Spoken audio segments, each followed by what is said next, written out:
bem? Seja bem-vindo ao nosso encontro virtual. Hoje, 30/11, teremos a quarta aula. No entanto, estou sentindo a falta da participação de vários alunos. Pessoal, na incerteza deste cenário mundial, uma certeza temos. Se você assistir às videoaulas, realizar as leituras e atividades, acessar o material complementar, um pouco você irá aprender. Vamos então dar início à nossa quarta aula. O reinado de Dom Pedro I, uma cidadania limitada.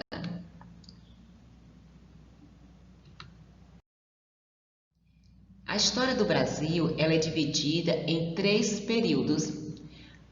Com a chegada dos portugueses em 1500, o período colonial, que vai até a independência do Brasil, quando começa o período imperial, que é dividido em 2 períodos, primeiro reinado e segundo reinado. Aqui é o foco da nossa aula de hoje, o primeiro reinado, período em que o Brasil foi governado por Dom Pedro I. Com a proclamação da República em 1889, dá início ao período da República, o Brasil República. Então, temos aqui uma linha do tempo que mostra os 3 períodos da história política do Brasil. Período colonial, período imperial e período republicano. Como eu falei, inicia-se com a proclamação da República em 1889 e vai até os dias atuais.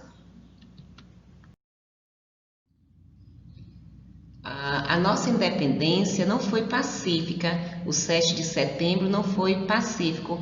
Houve lutas em várias províncias, principalmente no Nordeste, que é o caso de Salvador, que no dia 2 de julho de 1823 conseguiu expulsar os portugueses que ainda resistiam à nossa independência, fato narrado no hino da independência da Bahia. Durante o reinado de Dom Pedro I, nós falamos que houve a cidadania limitada e isto nós veremos quando formos falar sobre a primeira Constituição do Brasil, que é de 1824. Nesta aula, então, veremos sobre o primeiro reinado, período em que o Brasil foi governado por Dom Pedro I. Veremos alguns desses fatos. É necessário o reconhecimento da independência pelos demais países para se concretizar a nossa liberdade, a nossa separação de Portugal. Era necessário que os demais países, inclusive Portugal, reconhecessem a nossa independência. Isto para fortalecer a economia da nova nação. Também era necessário a criação de leis, porque a partir da independência nós teríamos leis criadas pelos próprios brasileiros, pelos representantes do povo brasileiro, que é a primeira Constituição do Brasil, que aconteceu no Brasil Império, em 1824. Essa Constituição trazia o poder executivo, legislativo, judiciário e o poder moderador, que era exclusivo do imperador, através do qual ele poderia interferir nos demais poderes. Também tivemos revoltas durante o Brasil Império, a Confederação do Equador, onde algumas províncias do Nordeste eram contrárias ao autoritarismo de Dom Pedro I, imposta pelo poder moderador. E a questão cisplatina, na qual o povo cisplatino, que teve seu território anexado ao Brasil ainda por Dom João VI, não queriam pertencer ao Brasil, buscavam a sua independência. Esses fatores, essas revoltas, levaram à impopularidade do imperador. Nesse mesmo momento, em Portugal, ocorre a sucessão do trono português. Isso porque Dom João VI morre e deixa o trono para o seu filho Dom Pedro I, que não podia assumir as 2 coroas, a do Brasil e a de Portugal. Ele então abdica, Dom Pedro I abre mão do trono brasileiro em favor do seu filho Pedro de Alcântara e assume o trono em Portugal. Este fato acontece em 7 de abril de 1831. Aqui encerra-se o primeiro reinado com a abdicação de Dom Pedro I. A seguir, nós temos um vídeo, um curta animação que vai destrinchar todos esses fatos, todos estes acontecimentos.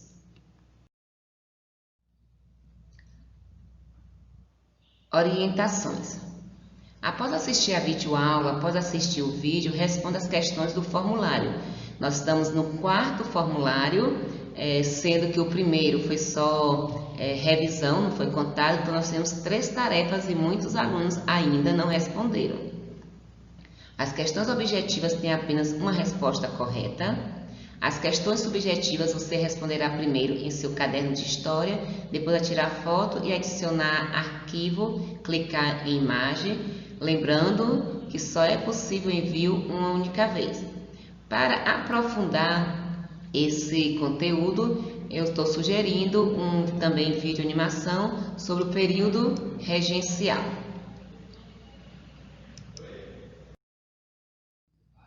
Vamos então para nosso gabarito da atividade 3. Acompanhe, vocês já sabem quantos acertos vocês tiveram. Agora é fazer uma revisão para analisar exatamente as respostas que acertaram e que erraram. A questão 3, que é objetiva, foi liderada pela elite do Centro-Sul, interessada em manter a liberdade de comércio, ampliar a autonomia administrativa e conservar seus privilégios. Alternativa C. A 4 também a C, revolta liberal do Porto. A letra D, na questão 5, políticos da elite do Centro-Sul passaram a exigir a volta de Dom Pedro para Portugal, enquanto as cortes lutavam para que ele permanecesse no Brasil.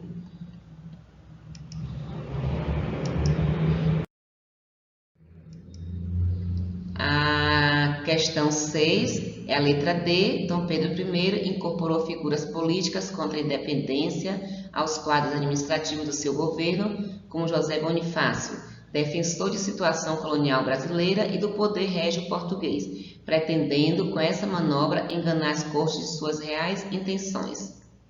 A questão 7, alternativa D, ter direito de mandar deputados para as cortes em Lisboa e igualdade jurídica com Portugal. Vamos acompanhando, turma. A questão 8, proclamar uma república, alternativa B. E ainda, objetiva, questão 9, alternativa B, abertura dos portos às nações amigas. Essas são as respostas das questões objetivas do formulário. Continuando com o gabarito, a questão 10, que é do livro didático, a página 147. A questão 1, sim, a emancipação política do Brasil não foi um processo pacífico. A questão 2 é a alternativa C, é ao mesmo tempo um evento oficial e popular. A questão 3, a letra A, fazendo ciente ao respeitável público, que é o trecho do texto que você deve copiar. A letra B da questão 3, o desejo de afirmar sua identidade, seu pertencimento a uma pátria independente. E a letra C, processo de independência política do Brasil. A página 148, a questão 4, alternativas B, D e E. A questão 5, a letra A, a resposta é monarquia hereditária. A questão B, a resposta é religião oficial, o catolicismo. A questão C, 4 poderes, legislativo, executivo, judiciário e moderador.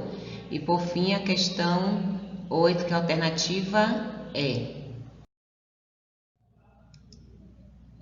Pessoal, finalizamos aqui a nossa aula. Por favor, não deixe de fazer as atividades, que é para nós o registro da sua frequência e para você a confirmação da sua aprendizagem. Mesmo que seja uma aprendizagem em meio a tantas dificuldades, que não seja 100% da aprendizagem, mas um pouco você estará aprendendo.